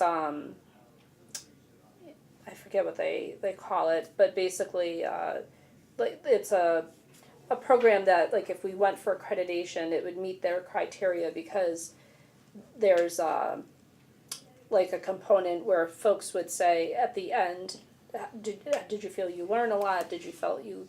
So there's that feedback component that in order to be accredited, you have to have offered, I think it's 2 to 3 programs that showed improvement, that you were able to measure the improvement of the folks that engaged in that activity.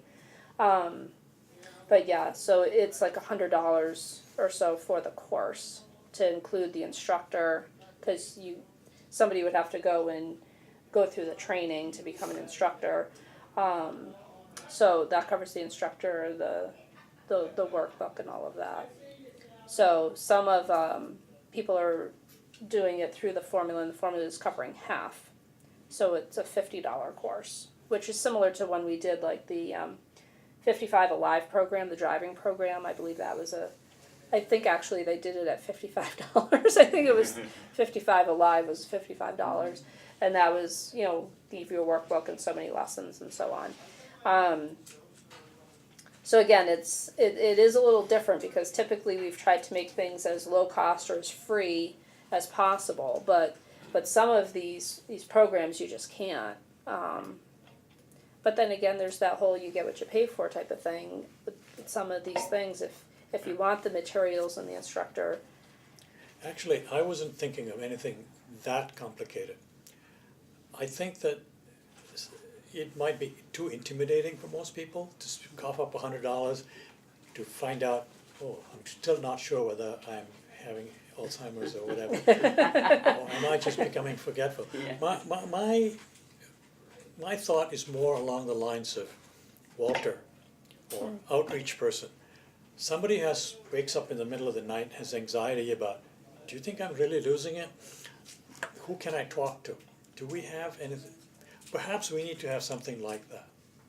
Somebody that can, just to talk to somebody, am I really worrying too much? Should I not even worry about this? Perhaps we need that. And that's what Dr. Kusher is hoping to do with his cognitive support. Yeah. But is the general public aware of that? How do they, perhaps something in the newsletter, if you are really worried, you know, about memory loss, then this is what you should do. Let's start with that and see what kind of response we get. Because I think We've had people, it in there, but It's been in the newsletter. yep. and then how much response did we get? I have no idea. Yeah, we've had a few. And what happened after that?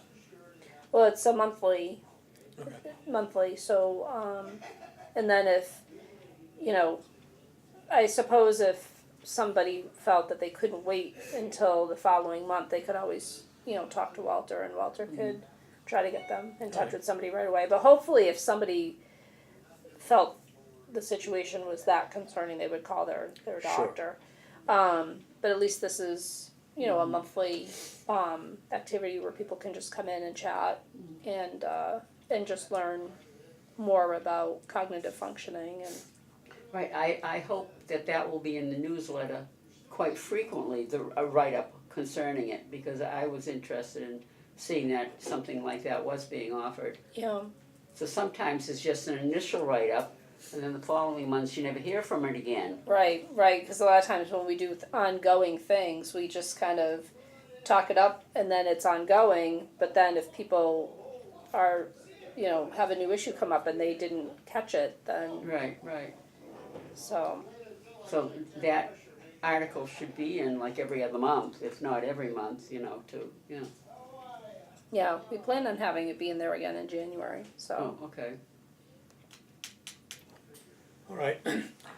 Now, as far as the technology update goes, there's been no change, but you've seen from the budget that money has been allocated anyway. We're putting in for the budget for the new sound system, the new computers.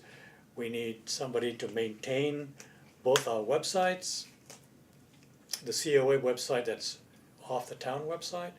We also need to have somebody to maintain the computers, because the Windows 10 update comes automatically and sometimes it does strange things. So we need a real IT person to keep on top of it.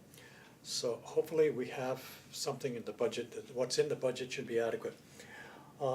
As far as the technology plan goes, I sent out a draft, not a draft, but a template for a technology plan that I got from Ellen Dolan, the library. Anybody had any comments on it? The idea is that this technology plan, as it's developed, should really be part of our overall strategic plan.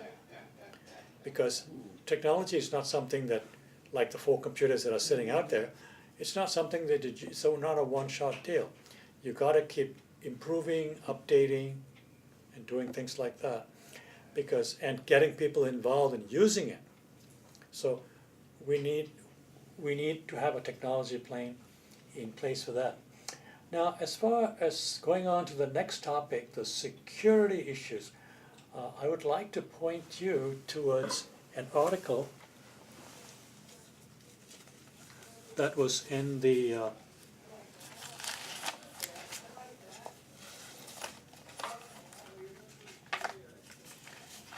actually the town of Shrewsbury puts out a newsletter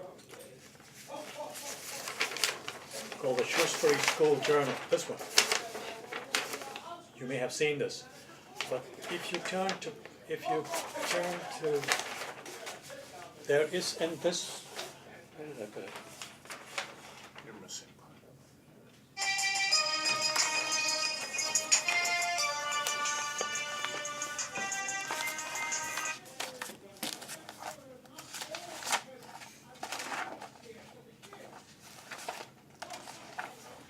That wasn't supposed to happen.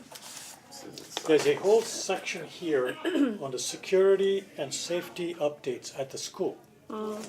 And I would recommend that you read this, because a lot of what they're talking about could apply to us. Now, why I bring up the question of security is because we've got 5 doors, none of which are being monitored. In the summertime, when we're having the farmer's market out there, it place is wide open. If we have a quote-unquote security incident, do we know what to do? Does anyone know what to do? So if you read this article, there's a lot of ideas that we can take and incorporate. Discussion. For instance, one of the things that immediately came to my mind was that the group leaders and the people who are leading the group can be trained to do have some training as to how to respond to an emergency situation. I think we need to look at that. And it may not be anything more than blowing a whistle, securing your area, shelter in place. It may be something like that. But I think the group leaders, somebody ought to be trained. Or there ought to be some trained people in the building that know what to do. Anyway, I would recommend anybody wants it, I will be glad to pass it around. Security and safety update.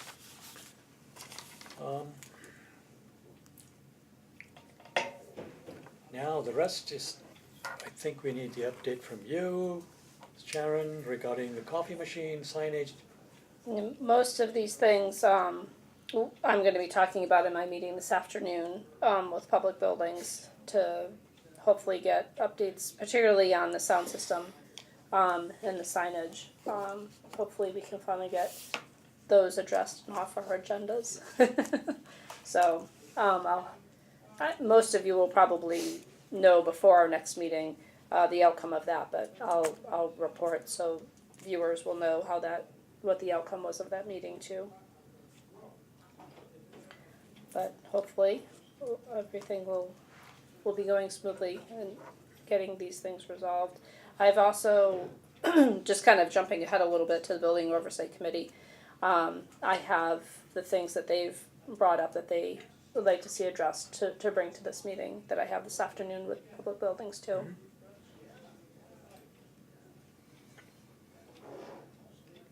To go back to security for 1 minute, we did talk about security cameras I at the was last just meeting, Wondering about that. but if you look at the news, the security cameras usually cannot prevent No.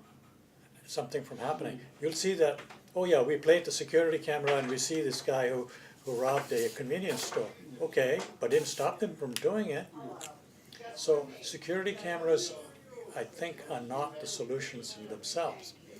They're just another line of defense. If somebody happens to be there watching it the whole time, they might have been able to stop something.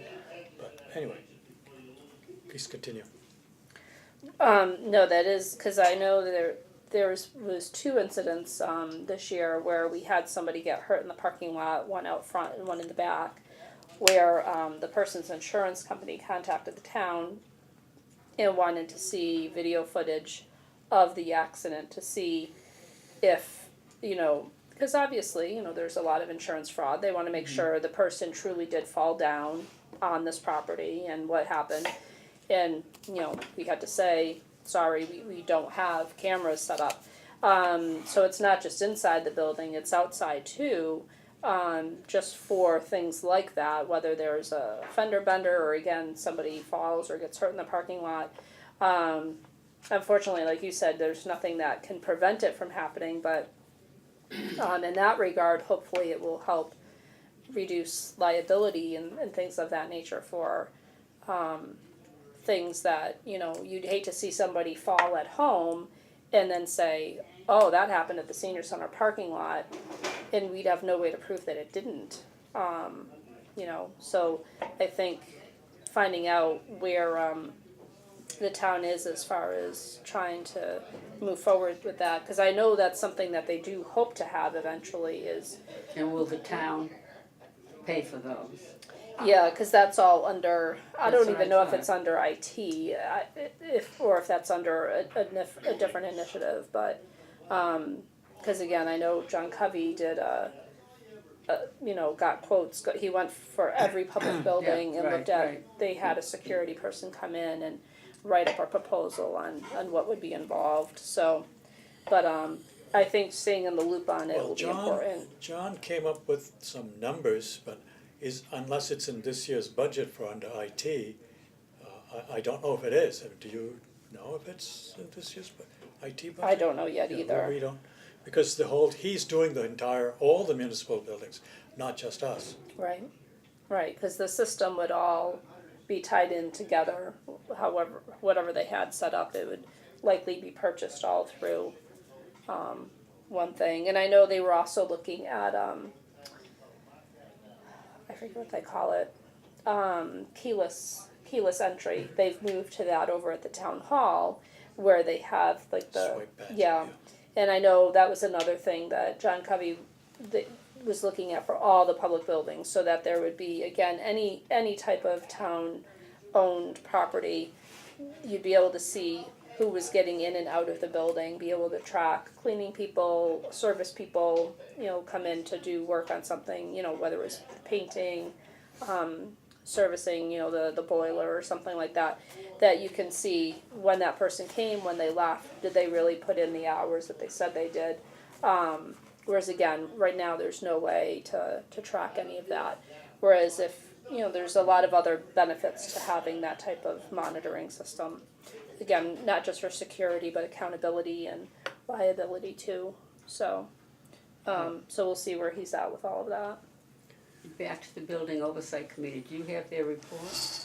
I don't have it, in this pile here, but I have the 3 requests that were given from the last report.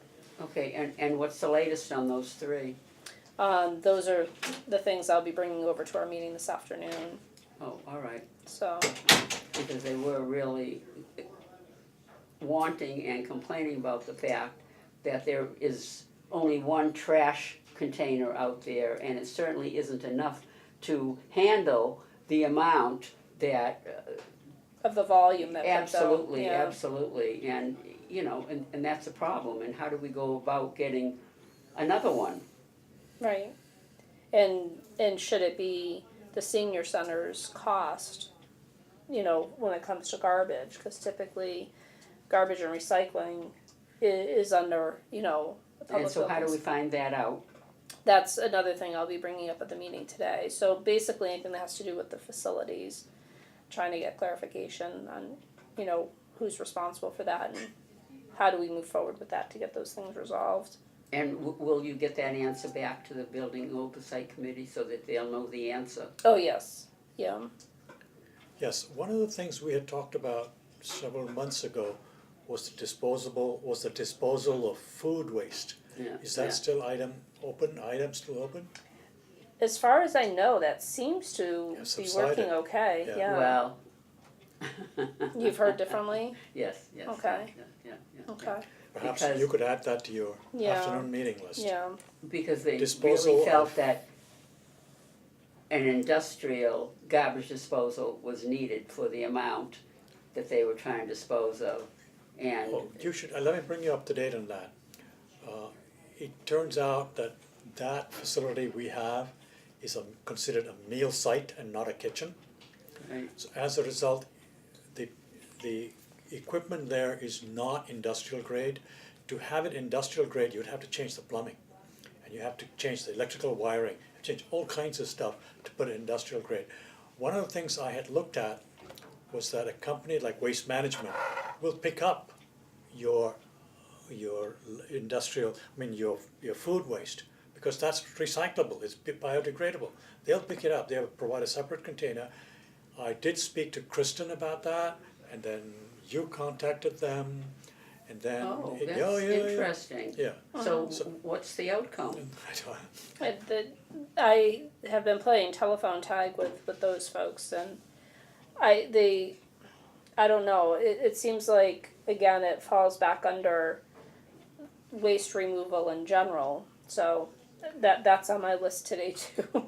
I have a very long list, I don't know if Yes. we'll cover it all today, but Oh, I'm that- hoping we can. Oh, cause I'm all for recycling things like that. I mean, Yeah. that'd be great, and that should be done.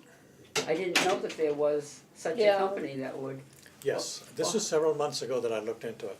oh, this is the first I've heard of it. I don't know, maybe I wasn't at the right meeting at the right time. No, I think this was between, Yeah, I don't know that we discussed no, it at we a board didn't bring it meeting. up here, because I had heard complaints from the meal site people. Yeah, right. And I just decided to go take a look and find out what's what. And then I spoke to Bob Cox about it, and we brought it up in a meeting with Bob Cox, and it seems to have fallen through the cracks for now. Why? I'm sorry? Why did it fall through the cracks? I mean, to me, that's, would be very good. Well, a lot of things, Bob was trying to wrap up a lot of projects before he left, Well, I so. realize that, but I So a mean- lot of things were, a lot of new initiatives or new things that people were trying to get Well, done. how do we follow got put on through hold. on that particular? It's on the Further. list, right? Right, yeah, that's why the new reconfiguration of public buildings is meeting with each department to, So can this ever be put into, hopefully, is anybody doing anything about it to? Well- That's what she has to find out, because, Yeah. Oh, like I and said, you will follow through on that? Yes. Oh, Yeah. all right, Yeah. I did speak to Kristen about it. okay. I did have a phone conversation with her, and I think Sharon may have had a phone conversation with her, and she's played phone tag with this company that's supposed to be providing the service, so. yeah, Oh, well, I would be Overcome by events, interested in as that they say. because that would alleviate the problem of the garbage disposal not being, industrial, yeah, Because to make it industrial would require a lot of work Yeah, and a right, lot of I- expenses. but this would alleviate all that, yeah, be great. There may be a problem because our garbage is being handled by Pellegrino, and Waste Management is a different company. So whether we're gonna have waste, there may be all kinds of things going on. Right, yeah, It's cause the then, reason is why we couldn't Right, do it. but Pellegrino won't provide another That's container. correct, that's correct. I mean, if they're not willing to provide another container, then they should not. This is all true for you and me, but at higher, I mean, all of this is up, above my pay grade. yeah, Well, and we'll the- find Getting out to- about it We're getting anyway, into the see. stratosphere here. Okay. I think, did you talk about signage? it's on my list of things to talk to them about today. What is the holdup here? Again, Yeah. we've talked about signage in just about every meeting. Where do we go from here? Well, as far as the interior signage, we have the signs made. We were fortunate to have them made free from the prisoners through the sheriff's office program. So we've had the signs for quite some time. They're the same size as the signs that are the interior signs over at the town hall. So initially, when we had that interior painting being done Oh, here, right. we were told that the person doing the painting could do that as part of their painting work. But then they weren't able to finish the job. Apparently, there was only funding for half of the painting job. So, we do have, a considerable portion of the senior center is now painted, but this room, the consultation room, the hallway where the bathrooms in the office are still not painted. So we were told that they would have to wait until all that was painted. So, but then we were also told somebody else from Public Buildings might be able to just paint them in the meantime, that, they don't have to be painted by the painter. So that's one of the things that's also on my list for today, to find out. Is Bob going to remove all this extra stuff before he paints it? That's another thing we don't know either. Cause that was one thing that Bob Cox had Yeah, said, that, he said he would do it, yeah. Right. So, again, not sure on that either. And with the interior signage, painting them is one thing, but then getting the hardware to hang them up and all of that is another. So that was one thing that, like, Bob Cox had looked into, and, said that his department would pay for all the hardware to hang them with and so on. So again, all of that, that's why we're having this meeting today, to try to, find out what was in the works, what notes were left as far as project statuses, and then, continuing on and bringing else anything up that may have been put in hold, waiting, for the transition and so on. So hopefully we'll be making some headway. The next item here is greeters, but before we get into greeters, I think greeters is really part of a bigger issue. And that is our goal number 1 in the strategic plan, making it a welcoming environment. Because greeters are what people see right up front. I was hoping that people have read chapters, first section here that Ellen has written, and right there you go. I truly feel that one of our greatest accomplishments as a team, including library staff, volunteers, and so on, is that we have created a welcoming library, one that people feel connected to and proud of. I wish we could say that. Yeah. But the problem is not just greeters. The problem is that greeters have to get trained. They have to be trained in how to deal with people, how to talk to people. I'm sure other companies do it. Like, for instance, I go into Price Chopper and I'm in the parking lot, and the kid who's pushing the wagons, collecting the wagons, says, "Good morning, sir." I'm totally surprised. But he's been trained, obviously. He's been trained to smile and say good morning to people. And I think our greeters, not only do we need greeters, we have trained greeters. And where is the training going to come from? We've got to find out who And- these people get here. And that's something Barbara and I had talked about too, with the, group leaders and facilitators. A lot of it will have to go to them too, because, even if we greet somebody in the hallway, but then I'm just gonna pick on cards in general, we'll just say cards as an activity. So somebody could greet them in the hallway, say good morning, they go down, and then they have a unwelcoming experience playing cards. We need to make sure there's a continuous welcoming atmosphere. above and beyond anything we might do with greeters. It will have to come and also be with any of the group leaders, facilitators, and instructors, so that they can make sure the activity, services, and programs that are happening are welcoming to everyone too. And it seems like all of those people that are in charge of the different groups are greeters. It seems like they would be the greeters anyway. Yes, but we also need somebody at the front door. Well, we could have, we've talked about opening up the office front, and then people in the office could be friendly to the, be greeters. Yes, but temporarily, until the what do you call this committee that, The feasibility study. feasibility study. Until the feasibility study is complete and redesign the whole place. Until then, we may just need a desk with somebody who has the latest schedule of everything that's happening that day, and who's what and who's the contact person. That's all it takes, and a welcoming smile. Mm-hmm. I mean, somebody asked me, wandering around, I was packing meals one day, and somebody comes up to me, he sees I've got a volunteer badge, so he comes up to me and he says, where do I get coffee? I mean, he'd walked all around, he didn't know the place, had never come here before. But That so, should not so happen. everybody in the building would be like a greeter, like you would, Yeah. at that point, you're a greeter. At that point, I was the greeter. Right. But in addition, I think the trainings with the different, people that are running the groups will, solve a lot of that. Yeah. yes. Yeah. Do we, any more thoughts on greeters? You're a good greeter. Yeah. Oh, I greet everybody that I see. Going on to building security, I'm not sure why this is here, because we've already discussed security issues earlier on. It's the second item, Oh, yeah.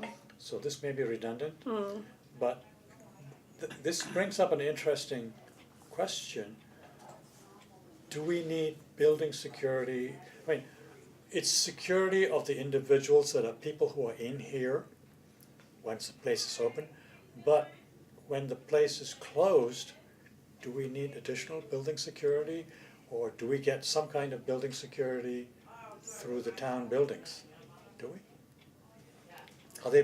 Is the town buildings being monitored by the police or anybody like that? Well, the police do monitor, they drive through every hour, after hours, and they, go around into the back, and then they kind of circle around, and sometimes walk around and check the doors and just kind of make sure everything's, if I'm here after hours, they check on me. And, so, no, they're good about that. They do patrol the campus. They do a loop, usually on the hour, so. But as far as other security issues, again, I think that a lot of that goes back into what we were talking about before with, cameras and things like that. I'm gonna need to leave pretty soon. Yes, we're almost done. Moving on, do we have a Friends report? No, anybody from Friends? I don't know if Louise would have chimed in here, but I just know from talking to Dr. Claremont, they're still doing their big calendar sale. So if you haven't gotten your 2019 calendar, I know the Friends are hoping that for $10 you'll get a Friends calendar, and they look very nice. And they're also working on a spring fundraiser, which will be a cookbook. So they're looking for recipes to start assembling a cookbook, and hopefully we'll be able to sell that too. So those are the only two things I can think of. Okay. The Building Oversight Committee has said there's no report from, there's no update from them. Not since our last meeting, because they did submit a report that I'll be bringing to my meeting this afternoon. So moving on to the last item here, the revised policy and procedures and the group leader packets is all that we have left to discuss. Now, is this a new policy and procedure? No, one of the things, so I think you have those out. I highlighted the sections in yellow that are things that you may wanna look at, so this hasn't been updated since 2013.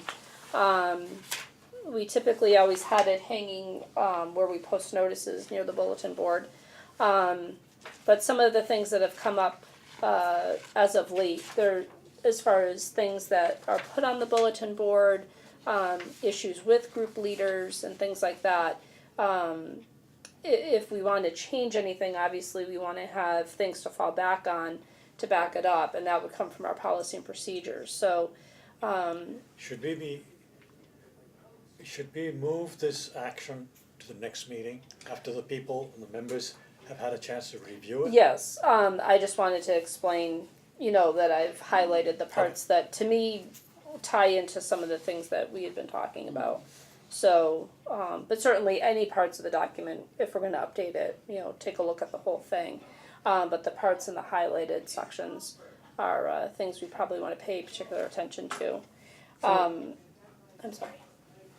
If a group is continuing on with the same leader, does each year that leader have to submit something, or is it once initially approved, that's it? Ideally, we should have, something, so every year, everything's current, that we have like kind of one master binder of, these are all of our group leaders, facilitators for the year, they've all signed this saying that, I'm pointing to that because the book kind of, it looks very much like that as far as how it's formatted, that they know where it is, that they're, enforcing what's in there.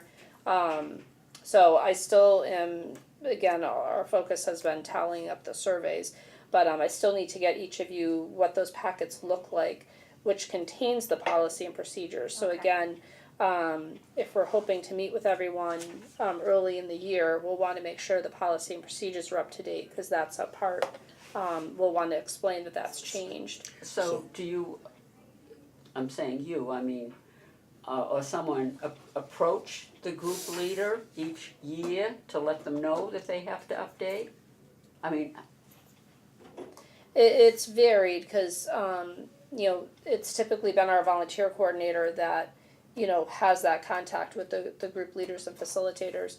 So usually, she tries to update the room request, because when we have a room schedule Oh, that, right. that, so, no, my question is, so does she contact each of the group leaders personally each year? yeah, to Oh, see if there's okay. any changes, that need to go in Oh, okay. before the calendar, the internal calendar that we use. Yeah, right, So that way, if somebody says, oh, well, we're actually not gonna be meeting for 2 weeks in March Yeah. because so-and-so's gonna be away, well, if we wanna hold a special workshop or else, something, yeah.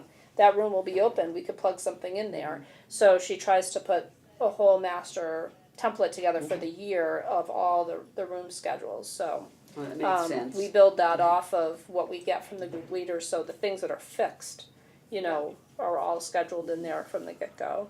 But like, again, the beginning of the year, we have a lot of disruption with this room because we use this room for the AARP tax preparation that, depending on their availability, ties up the room for 2 to 3 days a week, so unfortunately, we have to bump some of the other groups. So we do have some seasonal things that change, from time to time, and then we have the monthly friends group that always, disrupts those activities, the third Tuesday. So just things like that so everybody's on the same page and can work around them. So come January, you're going to be giving us updated versions of this? I'm hoping to get one out to you before then, so you can look at it, and hopefully at our next meeting, you can tweak it and get it all Alright, finalized. alright, I have one, anybody has any other items, because I have one more item. Because Barbara said, you said you were going to look into all the activities and the times and the leaders, and because of some miscommunication. Do you have anything to report on that? No, I never got a reply from that email. Yeah, I was going to, send out, again, the packets and say, Yeah, because- we're in the middle of Yeah, it scheduling sounds that like anyway. they're in the middle of figuring out, what's going on, so. But I think it'll be good for there to be a board liaison, so where I think Barbara would be a good fit for that. You know, we'll just keep her in the loop, and when we get those meetings set up, Yeah. you know, we'll And have her involved. I did go to 6 other senior centers and I collected their bulletins to Good. see what they do and to feel how that senior center felt. And it was very interesting. Have you been to a lot of the other senior centers, Norma? Say that again? Have you been to a lot of the other senior centers? Not a lot, I've No. been to Northborough quite Yeah. frequently, but other than that, no. Yeah. Have you been to many of them, Sashi? No, I just been to Westboro. Oh, no, you need to. It was very interesting going and seeing all the different kinds of senior centers. The buildings are different, the people are different, the Well, we groups are have different. entertained at a lot of, Yeah, now that you're saying Yeah. that, right, right. yeah, it was really an eye-opener. And I have to say, we have a nice senior I was center. just gonna say, I think this center is Yeah. great. We have a nice Comparison senior to a lot of the center. places I've been. Yeah, I was really pleased to see, not that I was comparing, but, I can't Now help you but say to that. Yeah. whenever I'm at another senior center for a meeting, or if I'm able to, if I'm somewhere during the day and it's a town Yeah. that I am not normally in, and I happen to be near the senior center, I usually would just kind of pop in, and if I know the director, we'll just say Yeah. hello, and then take a quick peek around, and Yeah. you just can't help but compare, you yeah, know. and I was trying not to, but every time it would be that my first impression when I walked in was like, we have a really good senior center. Right. But I do have a question. Yeah, Did you think they were less welcoming than us? I felt that I was, it's the same as here. I felt the same welcoming. I think part of being welcoming is that you have to, when you walk in, you have to also be welcoming.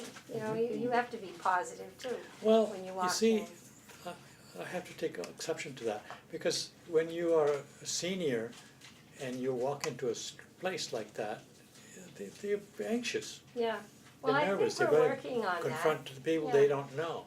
I think and- we're working on that. I think that is something that we're all working on. Mhm.